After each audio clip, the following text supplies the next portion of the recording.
Comissão de Constituição e Justiça do Senado Federal aprovou a proposta de emenda à Constituição vinda da Câmara dos Deputados que prevê o fim do voto secreto no Congresso Nacional. Nós vamos conversar agora com o relator da matéria, o senador Sérgio Souza.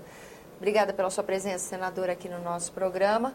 Foi uma sessão conturbada, de vai e vem, de polêmica. Conta pra gente como é que foi a aprovação da matéria. O senhor está satisfeito com o resultado?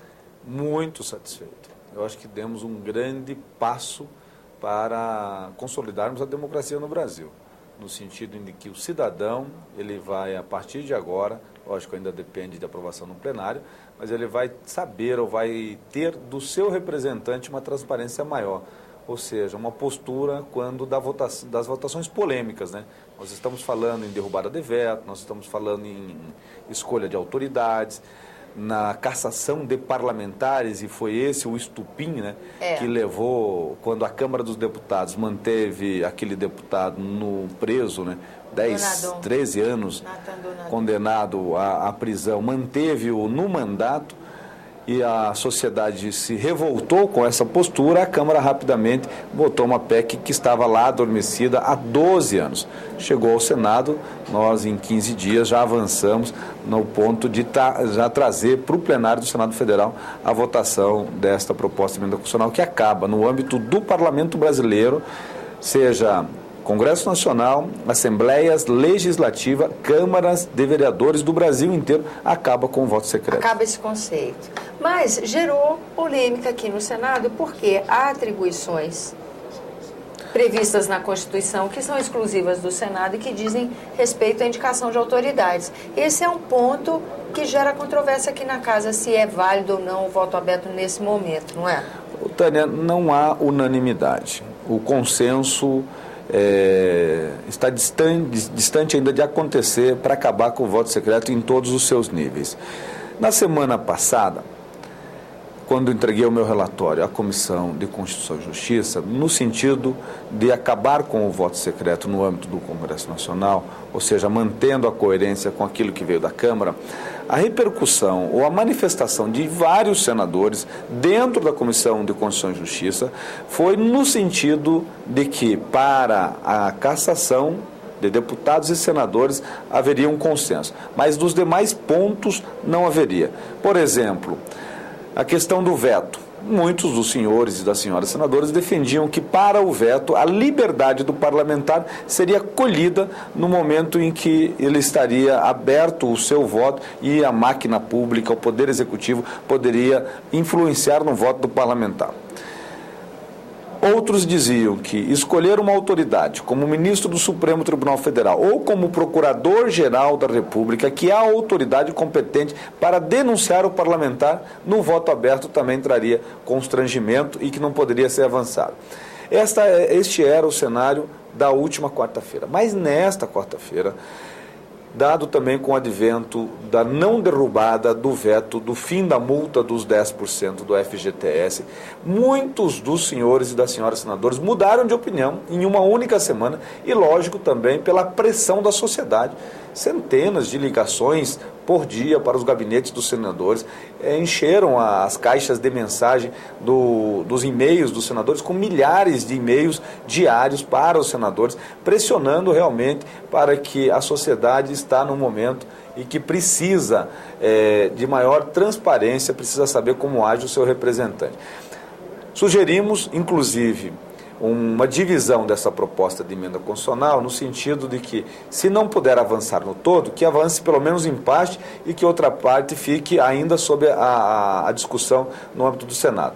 Mas isso hoje, pela movimentação da comissão e dos pares da comissão, nós percebemos que é possível sim avançar no todo, ou seja, acabar com o voto secreto no âmbito do Congresso Nacional. Mas não acabou a novela, né? Ainda vem o plenário, tem 5 sessões de discussão, nós temos 2 turnos, nestes 2 turnos precisamos de 3/5 dos votos dos senhores e das senhoras senadoras, ou seja, 49 votos, não é algo assim tão simples, porque muitos senadores ainda resistem em alguns pontos do voto secreto.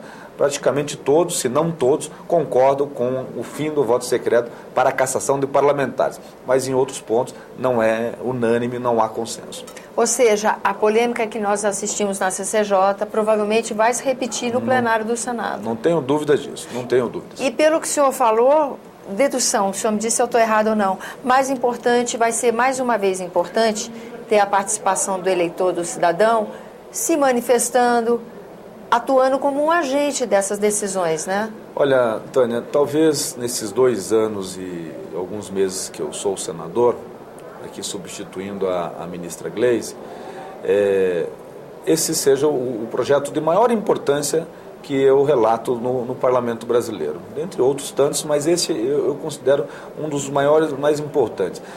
No entanto, precisamos reconhecer que quem está fazendo esta movimentação toda de criar pautas positivas, pautas prioritárias no âmbito do Congresso Nacional, na Câmara dos Deputados, no Senado Federal, é a sociedade brasileira.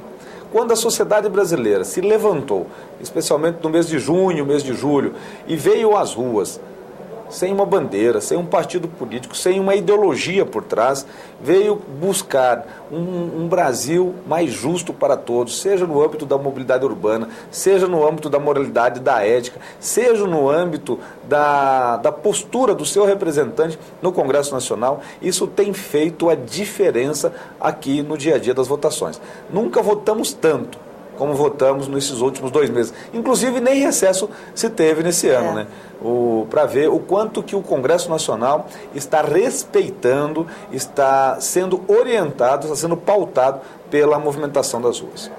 E, bom, a expectativa é que na votação do plenário também a população se manifeste, porque quando o senhor mencionou o caso, por exemplo, do deputado Donadon, a expectativa é que no dia seguinte, na esplanada, a gente tivesse uma movimentação popular. No entanto, essa pressão pelo fim do voto secreto, ela aconteceu no ambiente digital.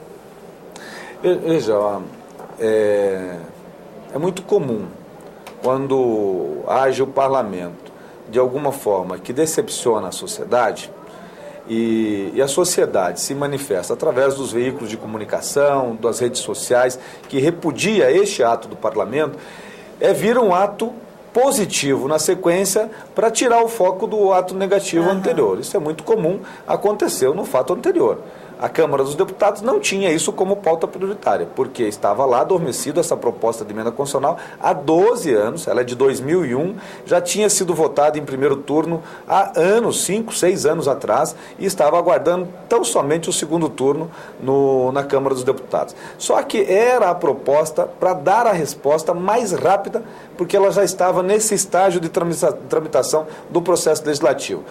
E isso tirou automaticamente o foco da vergonha nacional por ter mantido um deputado federal no mandato, aquele que depois está condenado, preso pelo STF. E transitado em julgado, inclusive. E esse foco veio para o fim do voto secreto. Mas eu entendo isso também, Tânia, como ponto positivo. Se não tivéssemos tido este episódio deste deputado na votação que foi secreta, que o manteve no mandato, talvez nós não estaríamos votando nesse momento o fim do voto secreto no Congresso Nacional e na sua plenitude, lógico, dentro dos dispositivos constitucionais, que é onde a gente está alterando. Tá certo, senador. Muito obrigada pela sua presença aqui no nosso programa. Eu que agradeço. A você que nos acompanha, muito obrigada pela atenção. Esse é o programa Argumento, eu sou Tânia Horman e você pode participar do nosso trabalho. Envie sugestões ou críticas para 0800 61 2211 ou www.senado.leg.br/TV. Até a próxima.